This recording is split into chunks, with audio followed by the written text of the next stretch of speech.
और दिल्ली के लोगों द्वारा प्रचंड बहुमत से चुनी हुई सरकार को केवल गालियां देने का काम किया। सड़क सुरक्षा फोर्स पंजाब कीमती जाना बचाउण लई वचनबद्ध 24 घंटे।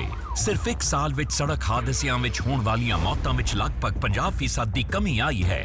ਕੁਝ ਸਮਾਂ ਪਹਿਲਾਂ ਮੇਰੇ ਭਰਾ ਦਾ ਐਕਸੀਡੈਂਟ ਹੋਇਆ ਸੀ। ਸੜਕ ਸੁਰੱਖਿਆ ਫੋਰਸ ਨੂੰ ਕਾਲ ਕੀਤਾ 112 ਨੰਬਰ ਤੇ। ਵਿਦਿਨ 5 ਮਿੰਟਾਂ ਦੇ ਵਿੱਚ ਇਹਨਾਂ ਨੇ ਆ ਕੇ ਮੇਰੇ ਭਰਾ ਦੀ ਜਾਨ ਬਚਾਈ। ਜੇ ਉਹ ਨਾ ਮੈਨੂੰ ਉੱਥੋਂ ਚੱਕਦੇ ਤਾਂ ਹੋ ਸਕਦਾ ਸੀ ਮੇਰੀ ਮੌਤ ਹੋ ਜਾਂਦੀ। ਮੁੱਖ ਮੰਤਰੀ ਭਗਵੰਤ ਸਿੰਘ ਮਾਨ ਦੀਆਂ ਯਤਨਾਂ ਸਦਕਾ ਸਾਡਾ ਪੰਜਾਬ ਬਣ ਰਿਹਾ है रंगला पंजाब।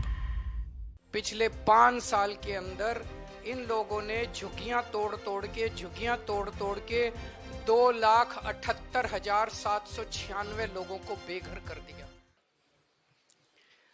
आज माननीय प्रधानमंत्री जी दिल्ली आए थे और उन्होंने लगभग 43 मिनट्स का 43 मिनट का भाषण दिया, जिसमें से 39 मिनट उन्होंने दिल्ली के लोगों को और दिल्ली के लोगों द्वारा प्रचंड बहुमत से चुनी हुई सरकार को केवल गालियां देने का काम किया। 2015 में दिल्ली के लोगों ने 2 सरकारें चुनी थी दिल्ली के लिए। दिल्ली के संविधान में एक अजीब सिचुएशन है, दिल्ली हाफ स्टेट है, तो दिल्ली में लोग 2 सरकारें चुनते हैं। कुछ मुद्दे एक सरकार के अंडर में आते हैं और कुछ मुद्दे दूसरी सरकार के अंडर में आते हैं।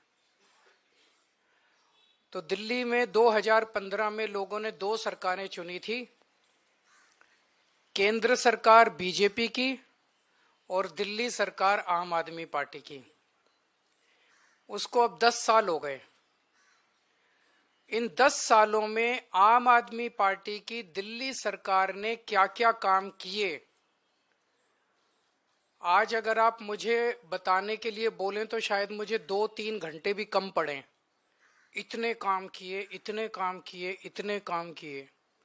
शिक्षा में, स्वास्थ्य में, बिजली में, पानी में, सीवर में, सड़क, इतने काम किए हम लोगों ने कि मैं कई घंटों तक काम गिना सकता हूं। लेकिन जो दूसरी सरकार थी, जो दिल्ली के लोगों ने केंद्र सरकार चुनी थी बीजेपी की, उन्होंने 10 साल में एक भी ऐसा काम नहीं किया जो कि आज प्रधानमंत्री जी अपने 43 मिनट के भाषण में आप लोगों को गिना के गए होंगे। अगर उन्होंने 10 साल में काम किए होते तो शायद आज उन्हें दिल्ली के लोगों को इतनी गालियां देने की जरूरत ना पड़ती। वो अपने काम गिनाते, वो गालियां ना देते। जो व्यक्ति काम करता है वो गाली नहीं देता। जब कोई आदमी काम नहीं करता तो फिर उसे गालियां देनी पड़ती है। वो गालियों के बस पे चुनाव लड़ता है।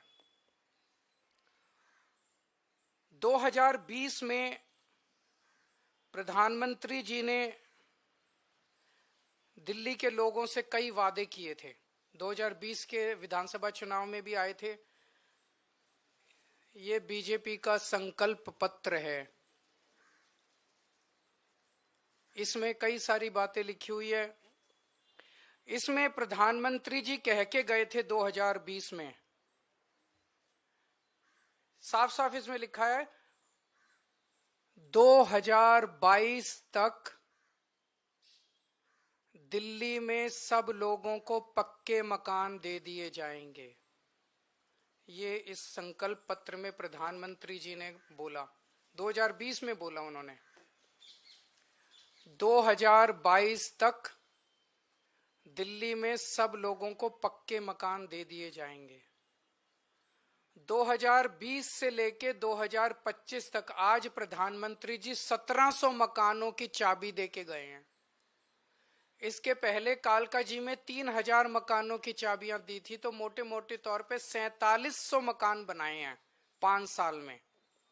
4700 मकान बनाए हैं 5 साल में। दिल्ली में 4 लाख झुग्गियां हैं, 15 लाख लोगों को मकान चाहिए। 4700 मकान इन्होंने 5 साल में बनाए हैं। मुझे लगता है कि शायद 200 साल का प्रोग्राम बीजेपी ने बनाया है। ये संकल्प पत्र 5 साल का नहीं है, 200 साल का है। 200 साल भी इस रेट पे अगर 5-5 साल में 1700 मकान बनेंगे तो ये जो झुग्गी झुग्गी में जाके कह रहे हैं पक्के मकान देंगे, तो अगले 1700 मकान जो हैं वो 2030 के चुनाव के पहले बन के तैयार होंगे और शायद वो देने की जरूरत भी ना पड़े, जिस तरह से ये झुग्गियां उजाड़ रहे हैं। पिछले 5 साल के अंदर इन लोगों ने झुग्गियां तोड़ तोड़ के 2,78,796 लोगों को बेघर कर दिया। प्रधानमंत्री जी वादा करके गए थे मैं तुमको पक्के मकान दूंगा, लेकिन धोखा दिया, पीठ में छुरा घोंपा। लोगों के बच्चों को सड़क पे लाके, कितने सारे ऐसे इनके नेता जाते हैं झुग्गियों में सोते हैं और 2 महीने के बाद उन्हीं झुग्गी वालों को उनकी झुग्गियां तोड़ के उनके बच्चों को सड़क के ऊपर, भरी ठंड के अंदर सड़क के ऊपर सोने को मजबूर कर देते हैं। 2,78,796 लोगों को इन्होंने 5 साल के अंदर बेघर किया। आज मैं आपको लिख के दे रहा हूं, मेरी बात नोट कर लेना। 2030 के चुनाव में अगर इन लोगों को वोट दे दिया, 2030 के चुनाव के पहले दिल्ली की सारी झुग्गियां तोड़ देंगे। 1700 फ्लैट भी नहीं देने वाले अगले 2030 के चुनाव तक, ये सारी झुग्गियां तोड़ देंगे। एक भी पक्का मकान ये लोग नहीं देने वाले। ये लोग गरीबों के दुश्मन हैं ये लोग। और जो 3000 कालका जी में मकान दिए हैं इन्होंने, एक बारी जाके देख लो, नरक से भी बदतर है वो। लोग कह रहे हैं इससे तो झुग्गी अच्छी थी, पक्के मकान क्या दिया। नरक से भी बदतर दशा है वहां पे लोगों की। ना सीवर है, ना पीने का पानी है, कुछ भी नहीं है वहां पे। पूरी बुरी हालत है वहां पे लोगों की जो कालका जी के अंदर रह रहे हैं।